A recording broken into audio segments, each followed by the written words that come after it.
My name is Liam Callahan, and I've spent most of my life chasing two things: the truth and a sense of belonging. Neither has come easily to me. I'm an investigative journalist by trade.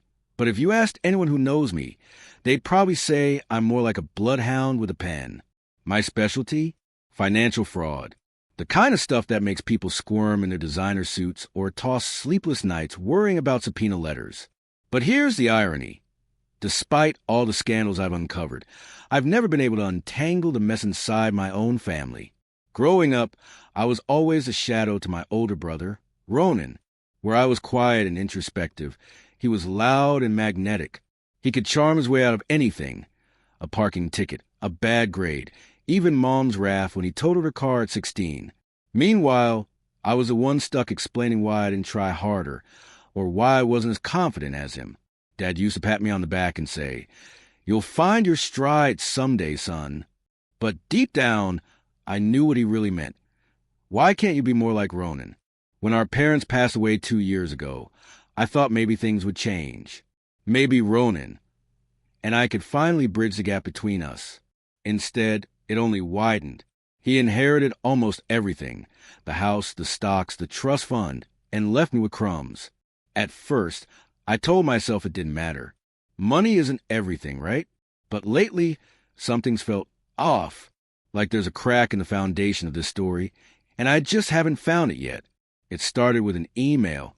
Nothing flashy, just a few lines from an anonymous sender.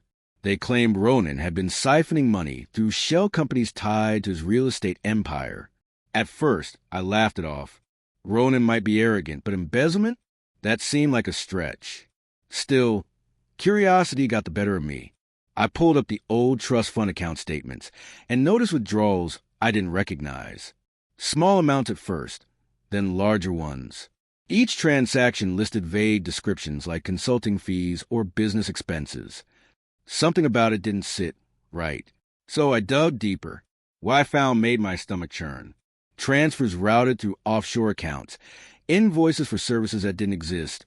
It was all there, and every trail led back to Ronan. My heart raced as I stared at the screen, torn between disbelief and anger. Was this really happening? Had my own brother robbed me blind? I couldn't let it go, not after seeing those files. I confronted Ronan during one of his infamous dinner parties, a lavish affair hosted in his penthouse overlooking Central Park. Crystal glasses clinked, laughter echoed, and waiters glided around with trays of hors d'oeuvres. It was the kind of scene Ronan's thrived in, surrounded by people who either admired or feared him. I cornered him in the study, slamming the printouts onto his mahogany desk. Care to explain these? I demanded, my voice shaking despite my best efforts to stay calm. Ronan barely glanced at the papers before dismissing them with a wave of his hand. "Liam, honestly, you're smarter than this. Do you really think I'd risk everything over some petty accusations?" His tone dripped with condescension, and it took every ounce of self-control not to punch him in the face. "Petty accusations?" I shot back. "These aren't accusations, Ronan. These are facts. Facts that prove you've been stealing, not just from me, but from everyone." He smirked, leaning back in his chair like a king surveying his kingdom. "Jealousy doesn't suit you, little brother. Maybe you should focus on fixing your own life instead of trying to ruin mine." That smug look on his face ignited something inside me, a spark of determination, and maybe a bit of revenge. If he thought I'd back down, he was dead wrong. The next morning, I called Finn O'Shea. We'd crossed paths a year earlier, while working on a corruption case involving a pharmaceutical company. Finn was a tech genius with a knack for hacking into systems that were supposed to be impenetrable. He also had a soft spot for underdogs, which made him the perfect ally. "I need your help," I said without preamble. "My brother's dirty, and I want to take him down." Finn whistled low. "Family drama, huh? Always messy. What's in it for me?" "The satisfaction of watching justice served," I replied dryly. He chuckled but agreed to meet me later that day. Together, we mapped out a plan to gather concrete evidence against Ronan. Finn warned me it wouldn't be easy. Guys like your brother don't get to where they are without making enemies or covering their tracks. Be careful, Liam. This isn't just about exposing fraud. It's about taking on someone who plays dirty. His words sent a chill down my spine, but I nodded anyway. If Ronan thought he could walk away scot-free, he was sorely mistaken. As we dug deeper, Finn uncovered another layer of deception. Ronan wasn't just laundering money. He was funneling campaign donations to Senator Margaret Hargrove, a powerful figure known for pushing legislation favorable to big businesses. The connection between them was undeniable, and it painted a picture far darker than I'd imagined. This goes beyond greed. Finn said one night as we pored over documents in my cramped apartment, "Your brother's playing chess while everyone else is stuck on checkers." I clenched my fists, frustration bubbling beneath the surface. "So what do we do now?" "We expose them both," Finn replied simply. "But we'll need irrefutable proof. Something so damning they can't spin their way out of it." Easier said than done. Every step forward felt like running into a brick wall.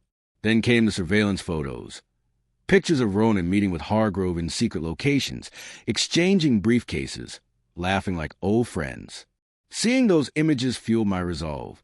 No matter how hard Ronan tried to bury the truth, I'd make sure the world saw right through him. Ronan must have sensed something was up because he struck first.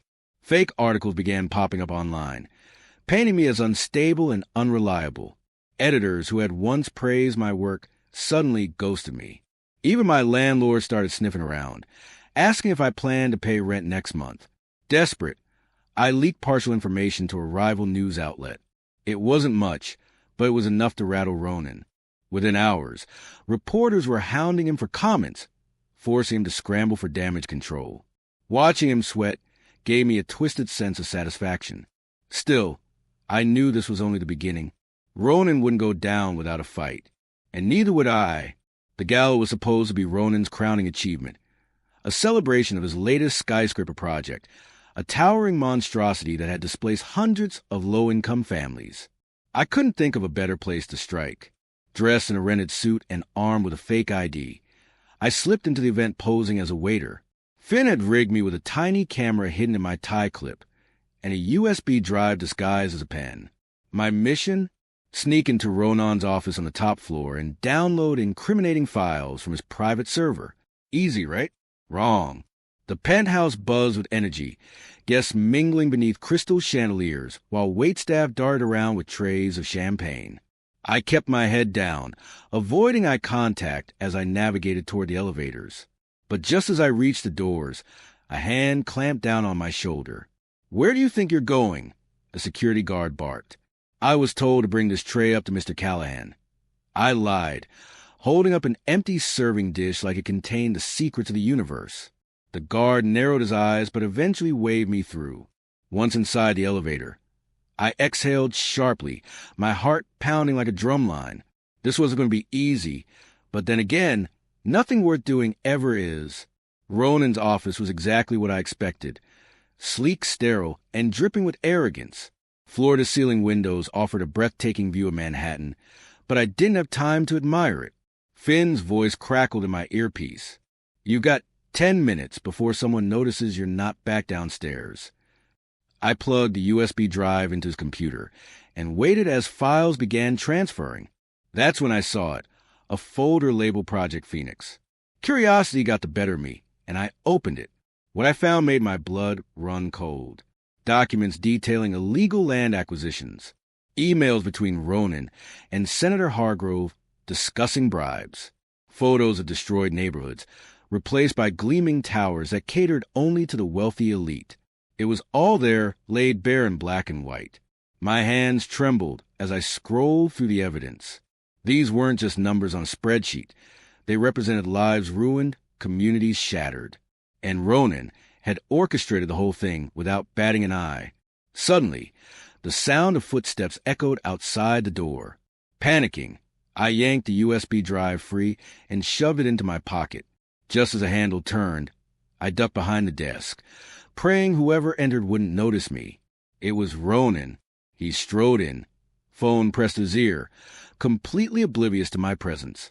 "Listen, Margaret, we need to move faster," he said, pacing near the window. "If this leaks, we're both finished." I held my breath, willing myself to stay invisible. After what felt like an eternity, he left, slamming the door behind him. Only then did I dare to breathe again. When I met up with Finn later that night, he confirmed my suspicions. Ronan wasn't just working with Senator Hargrove. He was also collaborating with a federal task force investigating corruption in the real estate industry. What? I exploded, pacing across my apartment like a caged animal. You knew about this and didn't tell me? Finn raised his hands defensively. Hey, I'm undercover too, remember? I couldn't risk blowing my cover. Or yours. Besides, you needed to see for yourself how deep this goes. I sank onto the couch, running a hand through my hair. This changes everything. If we expose Ronan, we're taking down half the government with him. Exactly, Finn replied grimly. Which means we need to decide how far we're willing to go. Are you ready for the fallout, Liam? Because once this hits the fan, there's no turning back. I stared at the wall, weighing my options. On one hand, exposing Ronan would mean justice for the families he displaced, for the people he betrayed, for me. On the other hand, it could destroy whatever remained of our fractured family. But as much as it pained me to admit, Ronan had already done that himself. Senator Hargrove reached out to me directly, offering a bribe to keep quiet. She sent a courier to deliver an envelope stuffed with cash, enough to clear my debts and then some. Her message was simple: walk away or regret it. For a moment, I considered taking the money. God knows I needed it. But the thought of letting Ronan win, to let him walk away unscathed after everything he'd done, made me sick to my stomach. Instead, I burned the envelope in my kitchen sink, watching the flames consume the bills. Then I called Finn. We're going live. I said, no more waiting. It's time the world saw who Ronan Callahan really is. The award ceremony honoring Ronan as Businessman of the Year was the perfect stage for my revenge. Cameras flashed as he accepted the trophy, his smile radiant under the spotlight. He launched into a self-congratulatory speech, boasting about his achievements and thanking everyone who had helped him along the way. Meanwhile, I stood in the shadows, dressed as a waiter once again, with Finn's cameras planted strategically throughout the venue. As Ronan spoke, I activated the live stream, broadcasting footage of his crimes directly to major news networks. At first, no one noticed. Guests continued applauding, oblivious to the bombshell dropping in real time. But then gasps rippled to the crowd as reporters rushed to their phones, confirming the story. Chaos erupted as journalists swarmed the stage, shouting questions at Ronan. His confident demeanor crumbled instantly. This is nonsense, he stammered, pointing at me. That man, arrest him. Security guards grabbed me roughly, dragging me toward the exit. But it didn't matter. The damage was done. In the aftermath, Ronan was arrested. Senator Hargrove resigned in disgrace, and my name became synonymous with integrity. People hailed me as a hero, but I didn't feel like one. All I could think about was the look on Ronan's face as the authorities led him away, a mixture of shock, betrayal, and something else I couldn't quite place. Later that night, I visited him in jail. He sat slumped on a metal bench, his usual charm stripped away, leaving only a broken man behind. You won, he muttered bitterly. Happy now. No, I admitted softly. I wanted answers, not revenge. Why did you do it, Ronan? Why throw everything away for money? He laughed hollowly. Because I could. Because no one ever said no to me, not until you. His words stung, but they also gave me clarity. Ronan wasn't evil. He was human, flawed, selfish, and desperate for validation, just like the rest of us. Before I could leave, Ronan dropped a bombshell. Dad knew, he said quietly, about the shell companies, the bribes, all of it. He helped me set them up. My knees nearly buckled. What are you talking about? He wanted me to succeed, Liam, to take over the family legacy. You were always too soft, too idealistic. He thought you'd ruin everything. I staggered back, reeling from the revelation. Had Dad really been complicit in Ronan's schemes? Or was this just another lie designed to twist a knife? The weight of Ronan's words crushed me. Dad, a man I'd idolized despite his flaws, had been part of this? It felt like the ground beneath me had crumbled, leaving me suspended in a void of betrayal and disbelief. I wanted to scream, to demand answers, but Ronan just sat there, smirking as if he'd finally won. "You're lying," I said hoarsely, though even I didn't believe it. "Am I?" Ronan leaned forward, his voice low and venomous. "Why do you think he left almost everything to me? He knew you'd never understand what it takes to win. You're weak, Liam. Always have been." I clenched my fists until my nails dug into my palms. Part of me wanted to lash out, to punch him, shake him, make him take back every word. But another part froze, paralyzed by doubt. What if he was telling the truth? What if Dad had chosen Ronan because he saw something in me that wasn't enough? As much as I hated to admit it, Ronan's words hit too close to home. They echoed the insecurities I'd carried my entire life. The feeling that no matter how hard I tried, I'd always fall short. But sitting across from him now, I realized something else. Ronan wasn't stronger than me. He was broken, just like our family had been. And maybe, just maybe, exposing the truth wasn't about revenge. It was about breaking the cycle. Senator Hargrove made one last desperate attempt to save herself. In an interview with a major news network, she claimed ignorance of Ronan's activities, painting herself as a victim caught up in his schemes. The public ate it up, at least at first. But I wasn't done yet. Using evidence Finn had uncovered, I released additional documents proving Hargrove's direct involvement. Emails showed her approving payments funneled through Ronan's shell companies, while internal memos detailed plans to push legislation benefiting their mutual interests. Her carefully crafted image shattered overnight, replaced by accusations of corruption and greed. Public outrage reached a fever pitch. Protesters gathered outside her office, holding signs that read hashtag expose the truth and justice for all. For once, it wasn't just about me or Ronan. It was about accountability, about showing the world that no one, no matter how powerful, is above the law. And yet, amidst the chaos, I couldn't shake the feeling that something was missing, that this victory, however satisfying, came at a cost I hadn't fully understood. Ronan struck back in the only way he knew how, by attacking me personally. Somehow, he managed to leak private photos from my teenage years, awkward, embarrassing snapshots of me at my most vulnerable. The internet lit up with memes mocking my appearance, my clothes, my awkward smile. At first, I panicked. Every notification on my phone felt like a dagger twisting in my chest. But then something unexpected happened. People started defending me. "I don't care what he looked like as a kid," one commenter wrote. "He exposed corruption when no one else would. That makes him a hero in my book." Others chimed in, sharing their own stories of overcoming bullying and adversity. Slowly but surely, the narrative shifted. Instead of tearing me down, Ronan's attempt to humiliate me only strengthened my support base. When I saw the comments pouring in, I felt a strange sense of peace. For so long, I defined myself by others' opinions, my parents, Ronan's, society's. But now, for the first time, I realized none of that mattered.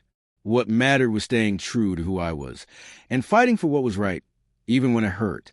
With Ronan behind bars and Senator Hargrove disgraced, I became a national figure overnight. Offers poured in, book deals, speaking engagements, even a TV show proposal. Everyone wanted a piece of the whistleblower who had taken down one of New York's most powerful men. But fame wasn't what I wanted. Instead, I focused on rebuilding my life. I moved out of my cramped apartment and rented a small studio in Brooklyn, filling it with secondhand furniture and stacks of books. Each day, I woke up early, brewed a pot of coffee, and wrote, not for anyone else, but for myself. Finn stopped by occasionally, bringing updates on the investigation and offering advice on navigating the media frenzy. He also confessed something surprising. He admired me. "You've got guts, Liam," he said one evening as we sat on my fire escape, watching the city lights flicker below. "Most people wouldn't risk everything to do the right thing. Hell, I probably wouldn't." I chuckled softly. "Yeah, well, turns out doing the right thing doesn't come with a manual or a happy ending." He grinned. "Maybe not, but at least you can sleep at night." Despite the progress, I couldn't ignore the lingering tension between us. Finn and I weren't exactly friends. We were allies brought together by circumstance, but over time, that dynamic began to shift. He started checking in more often, not just about the case, but about how I was coping. One night, after a particularly grueling interview, I found him waiting outside my building with 2 cups of coffee. "You look like you could use this," he said, handing me one.